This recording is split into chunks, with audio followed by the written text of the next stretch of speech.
Je vais concentrer par contre mes commentaires sur la chose qui s'accompagne dans le point 9.01, qui est le dépôt de l'ensemble des contrats, et ça c'est juste le quart. L'ensemble des contrats et des factures octroyées au courant de l'année dernière. Juste rapidement comme ça, qui l'a lu? Qui en a pris connaissance? Personne? Au comité exécutif? M. Pérez, excellent, je vais avoir des questions pour vous. On va voir si vous l'avez bien lu.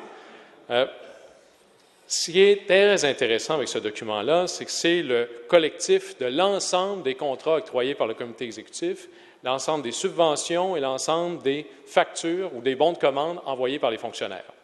On a là, maintenant, dans ce document-là, une opportunité de prendre un regard très bien informé sur ce que nous avons fait dans la dernière année. Et je suis obligé de vous dire, moi qui en ai pris connaissance, ce document-là est parfaitement inutile dans sa forme actuelle. C'est d'une faiblesse inouïe. Par exemple, juste dans l'organisation des données, vous avez le listing de tous les contrats qui ont été donnés sans égard à des regroupements par fournisseurs. Alors, vous avez, par exemple, je vais vous donner quelques... Vous n'avez aucun totaux par fournisseur, je vais vous donner quelques exemples. Vous avez une quinzaine de factures à Bell Canada, éparpillées un peu et là, avec des montants tout à fait acceptables. Si on les prend tous ensemble, ça fait 1 million. Alors déjà, ça commence à donner un portrait différent. Vous avez le centre de transaction, le Sextant, que je ne connais absolument pas, qui a 38 factures éparpillées ici et là. Mais si vous les prenez tous ensemble, vous en avez pour 3/4 de million. Compugène, que je ne connais pas, mais j'imagine que c'est des logiciels, 62 factures éparpillées ici et là. Finalement, il y en a pour presque 700 000. En faisant aucun regroupement, puis en passant, la Ville-Centre, vous n'êtes pas un modèle. Il y a des arrondissements qui le font, ce n'est pas compliqué du tout. En faisant aucun totaux par fournisseur, vous privez la capacité du Conseil, de tous ceux qui voudraient consulter ça, d'avoir un portrait légitime de ce qu'on a fait dans notre année. L'ordre est alphabétique. Ah, c'est vraiment utile, ça. Ça, c'est intelligent.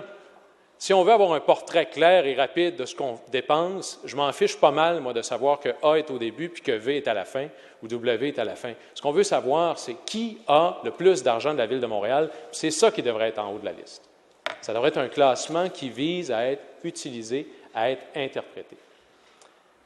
L'encodage, il y a un laxisme extraordinaire dans l'encodage. Vous avez des contrats avec Gaz Métro, puis vous avez des contrats avec Gaz Métropolitain qui, légalement parlant, n'existent plus depuis le début des années 2000.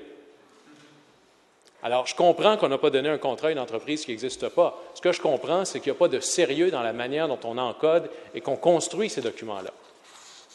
Donc, il ne peut pas y avoir d'analyse sérieuse de l'information par la suite. Et le pire, véritablement, là-dedans, c'est qu'il n'y a aucun regroupement par famille de dépenses. Aucun. Je vais vous donner un exemple. On a toutes sortes de budgets d'entreprises et de contrats en télécom, mais on n'a aucune idée combien on dépense en télécom par année. J'ai l'ensemble des contrats devant moi, puis je ne suis pas capable de vous le dire. Même chose pour la publicité. Et le pire, c'est probablement la formation.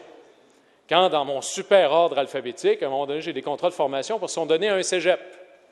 Plus tard, dans l'ordre alphabétique, j'en ai d'autres parce qu'ils sont donnés à un collège.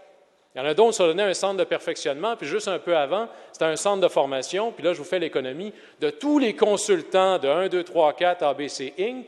qui sont répartis à travers les 1350 pages qui, eux, donnent la formation. Je vous la pose, vous l'avez lu, M. Pérez?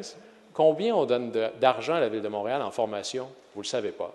Combien on donne d'argent, M. Desrochers, en publicité? Vous ne le savez pas.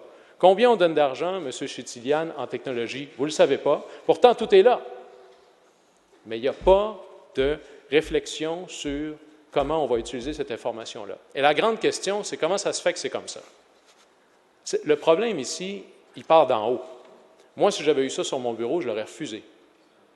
Si on n'est pas capable, on court après des nouveaux indicateurs. En conclusion, M. Lavoie. En conclusion, on court après des nouveaux indicateurs. Le problème, ce n'est pas le manque d'informations et le manque d'indicateurs à la Ville. C'est qu'il n'y a pas de culture de la reddition de comptes et une organisation de l'information comme ça démontre qu'il n'y a aucun sérieux donné à la chose. Très franchement, travail à refaire. J'aimerais entendre de vous que plus jamais on aura quelque chose comme ça.